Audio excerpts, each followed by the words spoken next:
나는 논어를 만나 행복해졌다.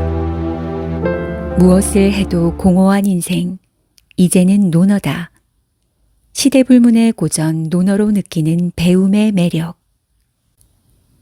수천 년 전 공자도 강조한 부의 엔트로피와 마인드셋.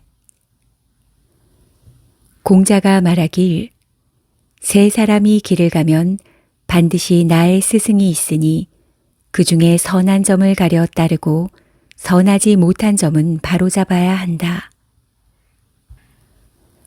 여러 사람이 함께 걸어가면 그 중에는 분명히 어떤 분야에서 나보다 뛰어난 사람이 있기 마련이다. 이때 타인의 장점은 배우고 단점은 반면교사로 삼아 자신을 돌아볼 줄 알아야 한다. 우리는 타인의 장점과 선한 면을 알기 위해서 겸손함을 바탕에 깔아두어야 한다. 겸손함이 부족하면 다른 사람의 성과에 함께 기뻐하고 즐거워할 수 없으니 그 선함을 가려서 따를 수 없기 때문이다.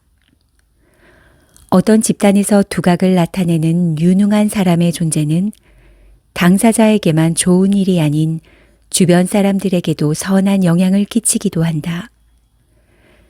그럼에도 유능한 사람의 결점을 찾아내 비방하려는 사람들이 많다. 이처럼 훌륭한 사람들이 비난을 받고 구설수에 오르는 이유는 뭘까? 어째서 유능한 사람의 비극이 더 재미있게 느껴질까? 인지 부조화 때문이다. 자기 자신이 유능하다고 생각하는 사람은 자신보다 유능한 사람을 보고 인지 부조화를 느낀다. 따라서 어떤 이유를 만들어내서라도 그 사람의 단점을 발견해내야만 자신의 유능함에 대한 태도를 유지할 수 있는 것이다. 그 중에 선한 점만 가려 따르는 것은 부의 엔트로피 행동이다. 부의 엔트로피 행동은 엔트로피 증가 행위와 반대되는 개념이다. 엔트로피는 무질서의 상태가 확대되는 법칙을 말한다. 엔트로피 증가 행위는 규칙이나 사회 도덕 등에 구애받지 않고 자신이 하고 싶은 대로 행동하고 편안한 쪽으로 행동하는 것을 말한다. 예를 들어 집에서 소파에 누워 있는 것을 좋아하는 사람은 집안이 어질러져도 신경 쓰지 않고 계속 누워만 있으려고 한다. 다른 사람을 비판하는 것을 좋아하는 사람은 다른 사람의 뛰어난 점을 깎아내리고 잘못을 들춰내고 트집을 잡고 각종 스캔들을 찾아내 비방하는 것을 좋아한다. 이와 같은 엔트로피 증가 행위는 잔을 던져 깨뜨리는 것처럼 누구나 쉽게 할 수 있는 행동이다. 반면 부의 엔트로피 행위는 엔트로피의 증가를 막기 위해 외부의 에너지를 계속 받아들이는 것을 말한다. 어떤 목적에 도달하기 위해 자신을 더 좋은 방향으로 바꾸기 위해 노력하며 애쓰는 것이 부의 엔트로피 행위이다. 이 세상의 모든 것들은 무질서를 향해 나아간다. 하지만 어떤 체계를 유지하기 위해서는 그에 맞는 노력과 에너지가 필요하다. 예시처럼 소파에만 누워 있으면 집안은 점차 무질서하게 변화된다. 이때 행동을 변화시켜 청소를 한다면 무질서를 막을 수 있다. 이것이 부의 엔트로피 행위이다. 비록 깨진 잔은 다시 원래 상태로 되돌릴 수 없지만 잔이 깨지지 않게 노력할 수는 있다. 상대방의 단점을 알고 있어도 여전히 그의 장점을 바라보고 자신보다 뛰어난 점이 있다는 것을 인정하며 본받기 위해 노력하는 것이 바로 부의 엔트로피 행위에 해당한다. 선한 점을 가려 따르는 것은 그래서 부의 엔트로피 행위인 것이다. 다음으로 선하지 못한 점은 바로잡는다라는 것은 다른 사람의 잘못을 보고 반면교사로 삼는 태도를 말한다. 다른 사람의 행동은 엄격한 잣대를 내밀어 비판하며 자신에게 관대한 사람은 선하지 못한 점을 바로잡을 수 있는 능력이 없다. 타인의 과오를 남의 일이라고 치부하며 그냥 넘기지 말자. 자기 자신이 옳다는 점만 증명하려 하거나 자신이 유식하다는 점만 드러내는 것은 발전이 없다. 나는 계속 성장할 수 있다라는 마인드셋이 필요하다. 부의 엔트로피 행위를 통해서 엄격하게 자신을 단속하고 타인의 선한 점을 가려 따르고 단점을 바로잡는 성장의 마인드셋을 하자. 타인의 행동과 결과는 그것이 옳고 그르건 간에 모두 자신에 대한 교훈으로 삼을 수 있다. 타인은 언제나 나에게 참고서가 된다. 공자의 말은 쉽다. 하지만 실천하기는 어렵다. 부의 엔트로피 행위나 마인드셋이라는 용어는 이렇게 쉬운 행동을 실천할 수 있도록 돕는 하나의 도구가 될 수 있다. 참을 수 없는 존재의 가벼움에서 벗어나기.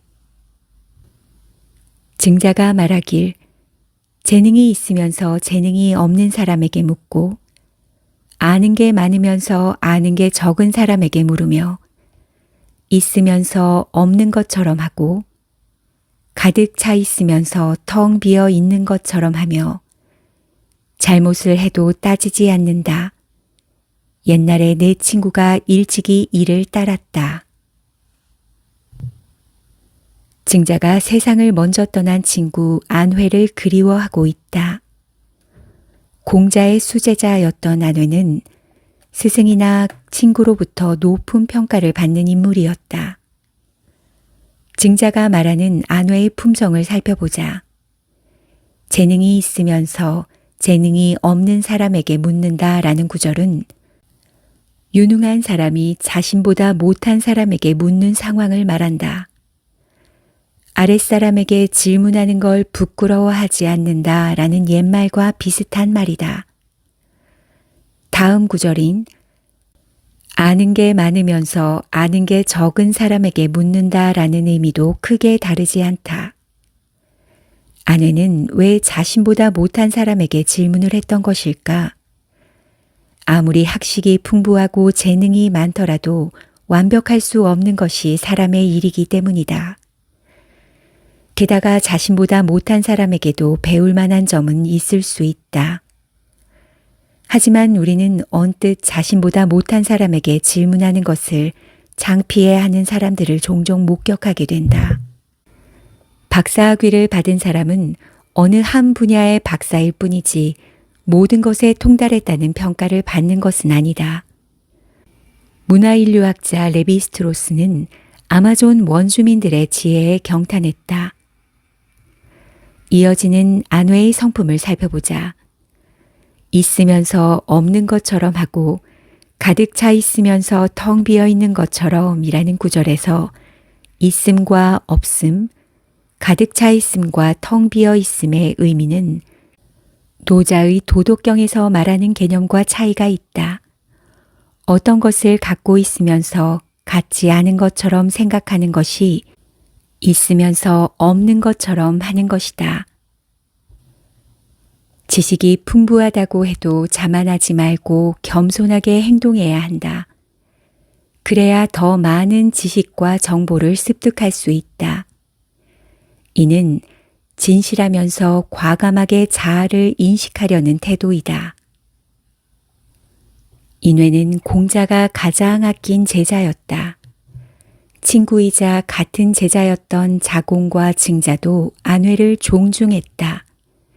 하지만 안회는 그런 점을 의식하지 않고 항상 있으면서 없는 것처럼 하고 가득 차 있으면서 텅 비어 있는 것처럼 행동했다.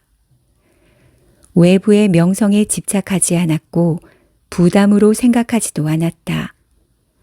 학식이 높으면서도 뽐내지 않았던 안회는 이러한 것들을 자기 내면의 일부일 뿐이라고 생각했다. 그래서 있으면서 없는 것처럼 하고 가득 차 있으면서 텅 비어 있는 것처럼 행동할 수 있었다. 마지막 구절인 잘못해도 따지지 않았다라는 것은 누군가 무례한 짓을 해도 따지지 않았다는 뜻이다. 안회는 잘못을 해도 따지지 않고 재능이 있으면서도 재능이 없는 사람에게 묻고 아는 게 많으면서 아는 게 적은 사람에게 물으며 있으면서 없는 것처럼 하고 가득 차 있으면서 텅 비어 있는 것처럼 행동했다. 행동하는 경지에 이르렀기에 비로소 큰 일을 감당할 능력을 갖출 수 있었다. 소설 참을 수 없는 존재의 가벼움의 저자 밀란 쿤데라는 사람은 무거운 것은 물론이고 가벼운 것으로도 무너질 수 있다고 말한다. 현대사회를 사는 우리에게 적은 월급, 주택 마련, 교육비 등은 삶의 무게를 짓누르는 요소들이다. 하지만 우리는 이런 것들보다 가벼운 것들 때문에 더 쉽게 무너진다.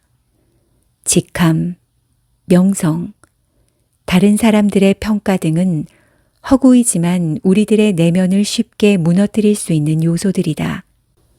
그래서 우리의 존재는 참을 수 없이 가벼운 것이다. 헛된 명성의 족쇄에서 벗어나지 못하고 괴로워하는 우리의 존재는 어쩌면 깃털보다 가벼울지도 모른다. 인을가 이룬 경지는 불교에서 무아의 경지라 할 수 있고 유교에서 겸손과 조화의 경지라고 할 수 있다. 겸손과 조화가 함께 거론된 이유는 무엇일까? 사람의 내면이 겸손해야 다른 사람들과 조화를 이룰 수 있기 때문이다. 거만하거나 날카로운 사람은 명성을 추구하며 다른 이들과 어울리려 하지 않는다. 겸손함은 위장할 수 없다. 거짓된 겸손함은 사람들이 쉽게 알아채기 마련이다. 명성, 지위, 직함에 신경 쓰지 않고 겸손하게 행동할 수 있을 때 비로소 사람들과 조화를 이룰 수 있다. 이것이 바로 겸손과 조화의 경지이다.